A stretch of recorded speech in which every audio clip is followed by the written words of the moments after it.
Going to amusement parks and riding new roller coasters is so awesome. But you know what isn't great? Waiting in long lines.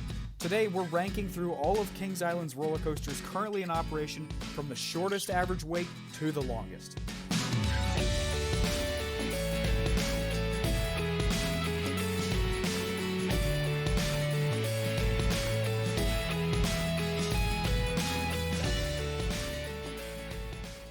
Nobody likes waiting in long lines for a coaster, so let's take a look and see what you can expect when you come to Kings Island on average. Again, this is an average estimate based on the Queue Times website, so don't knock me if this isn't always correct, because it's not always going to be accurate. If you're there on a busy day or a holiday weekend, you can probably easily double a lot of these wait times, depending on when you are at the park and what time of year that you go. This is just a rough average. The shortest wait for a coaster you will likely wait for at Kings Island is the Racer, and this totally makes sense because usually they're running both sides, in which the capacity is incredible for this ride. It's also one of the older ones and closer to the back of the park, so it's not like one of the first rides that people will want to go and ride when they get to Kings Island, so it makes a lot of sense that the Racer usually has a very short wait. Up next, we have Woodstock Express. And it's pretty amazing that they run 2 to 3 trains on this kiddie coaster, usually 2, but sometimes I think they could even fit 3 on a kiddie coaster. That's how awesome the Kings Island's operations are. Usually you and your kids are only waiting for about 12 or 15 minutes for this.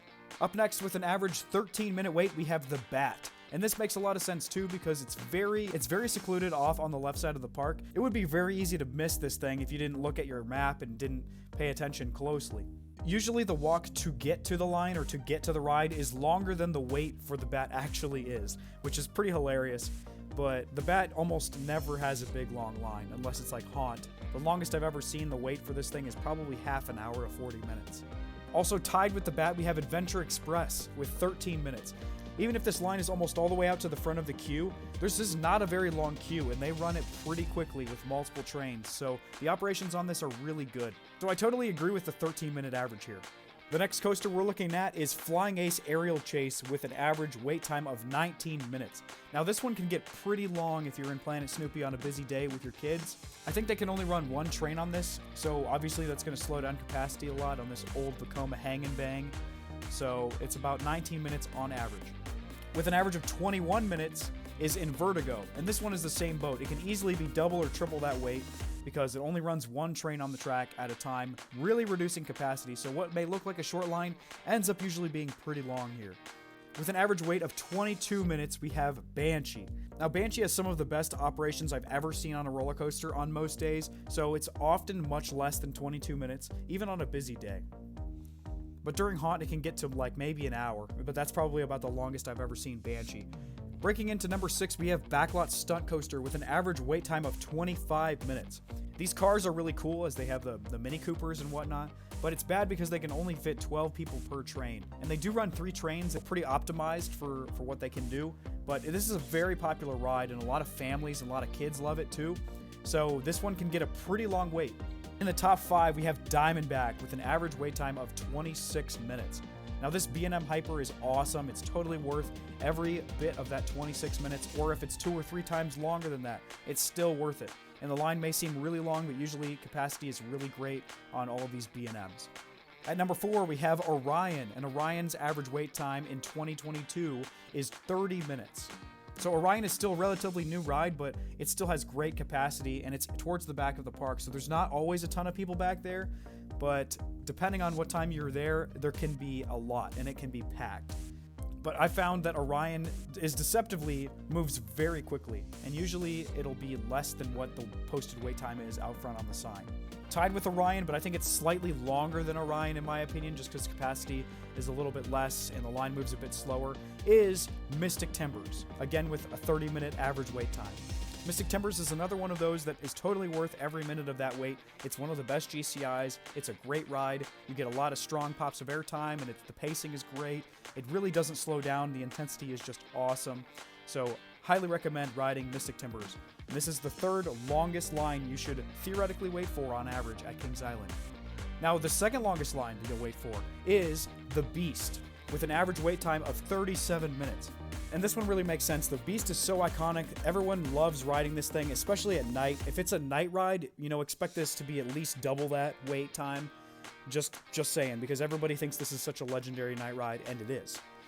And because this is a bit older, and especially after the retracking, I know they've had like some issues with the brakes bringing the train into the station, so operations have slowed down a little bit, but the train is so long and the ride is so long and they're running so many trains on the track that usually the operations and the capacity here is pretty good.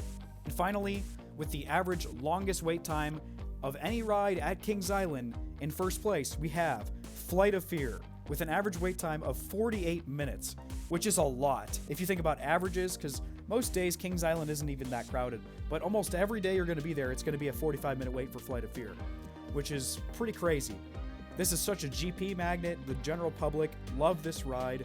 It's indoors, so it's air conditioned on the inside most of the time, so it feels good during a hot summer day. But don't let this fool you. This capacity can be pretty slow. This line often moves pretty slow. Flight of Fear is usually the longest wait time of the day, surprisingly, even though it's not the best ride at Kings Island.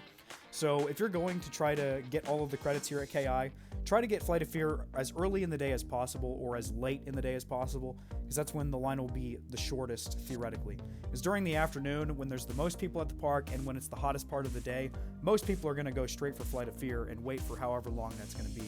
And honestly, it's usually well over an hour for this thing. So just keep that in mind for when you go and visit Kings Island. But I'm going to put the summaries all on the screen for you now so that you can get a good idea of, okay, what are the longest waits of the day going to be when I go to Kings Island? So Flight of Fear and the Beast are probably going to be your longest two, but Mystic Timbers, Orion, Diamondback can all have pretty long waits as well, because those are probably the most popular at Kings Island. Mystic Timbers, Orion, Diamondback, those will get the most riders through, and the capacities are usually pretty great on those three. So the lines will look long, but they'll usually move pretty quickly. Whereas Flight of Fear, the line moves very slowly. It has very bad capacity, so it's going to be a long wait. Same thing with Backlot Stunt Coaster, slow capacity, so it's going to be a longer wait. Same with Vertigo, a line that looks short might be double or triple the amount of wait time you think it should be. Now let's get some discussions going on in the comments. What rides at Kings Island do you typically see with the longest wait times? Do you agree with the Q Times average wait time list? Again, this is average wait times by ride in 2022 to be the most accurate information for the most recent season at the time of recording this video. Make sure you guys leave a like and a comment if you enjoyed the video, because I'd like to continue this series with other parks in the US and around the world as well, and hopefully it can be helpful to those planning a trip to any of these parks. Remember to subscribe for more coaster content every single week. I hope you guys have a wonderful day and enjoy the ride. I'll see you next time.